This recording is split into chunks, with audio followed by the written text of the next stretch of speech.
Hi, it's Frank, and here I have a Death Dark Claw type parody creature based on Fallout 3 and 4, and this is going to be like a sort of like a parody, but here I have the creature standing in its basic pose. What's great about Anime Studio Pro is you can draw bitmap images detailed as you like, and then just bring it in here, and you can uh, have it stand any way you like. So it really brings it to life, which years ago was not really possible. I remember when Flash first came out, that was a just vector-based program. It couldn't do bitmap images, but then of course, Anime Studio Pro is really awesome at bitmap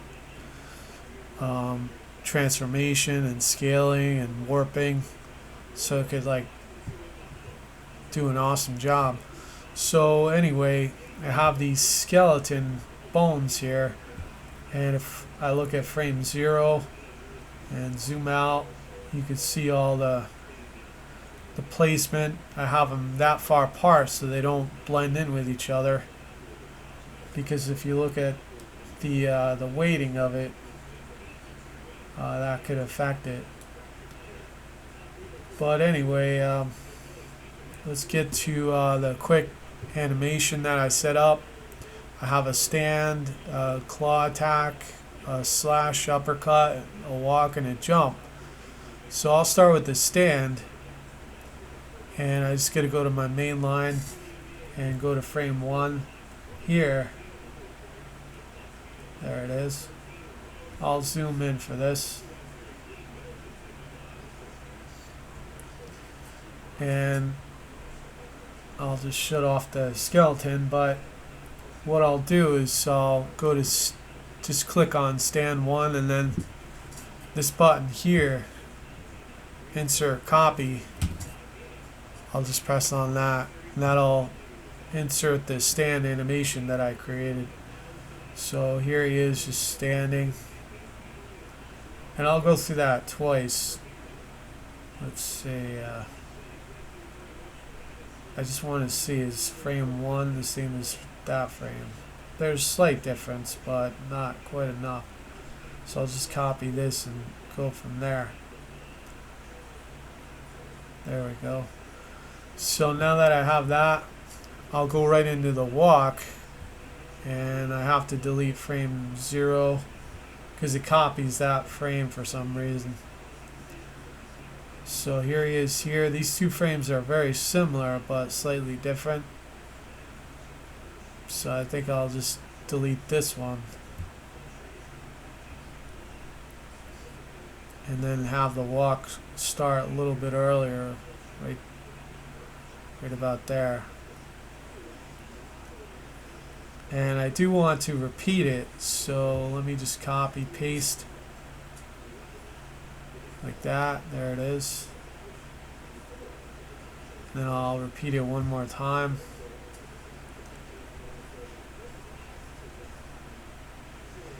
And I was gonna have his hands going back and forth like a normal walk, but I figure he's like got these giant claws, so he's probably not gonna be doing that unless he's running. Even when he's running, maybe he'll have his claws forward. I'm not sure. But in other words, if I had giant sharp claws, you'd have to be really careful if you're swinging your arms back and forth, because you could slice your legs open if you're not careful. So that's one reason why I had him just keep his claws forward. But also thinking of the video game.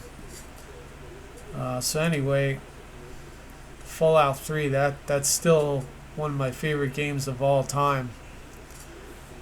It was probably the most hours I ever put into a video game, other than Samurai Showdown 1 and 2. Alright, so here it is. Yeah, the world was so epic, and you could explore as much as you want, and it was so immersive with entering the buildings. And I think the biggest thing that I liked about Fallout 3 over Fallout 4 was how, like, when you defeated an enemy, if they had certain parts, equipment and gear and weapons, you could take that item and repair your outfit, your armor, as well as your weapons. So, and you could refill ammo, get more ammo. So it's like, and then you could find costumes and outfits and armor that you didn't have before, and just by defeating that enemy, suddenly you had it. As long as you were equipped to wear it, you had the training for the Enclave and the Brotherhood of Steel. But anyway, getting back to this animation here. Sorry, I got sidetracked. Here's the attack claw move that I animated. So this one will have him bend back and then leap forward and then land again.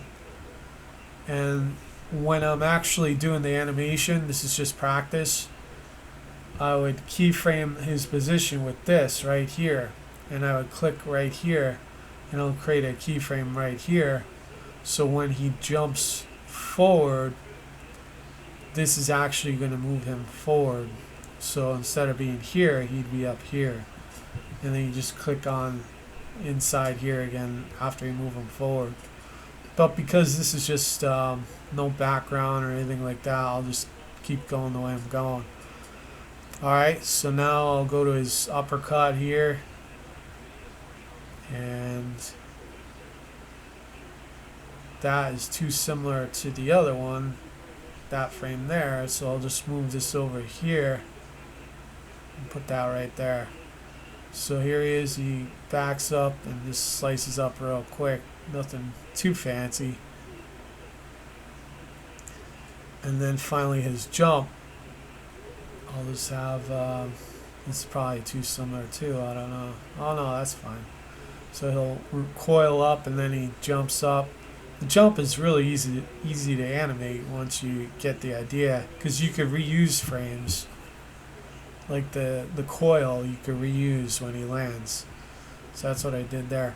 But that's it for now, and I'll put this animation together. If I press play, it won't be accurate, but I'll press it anyway.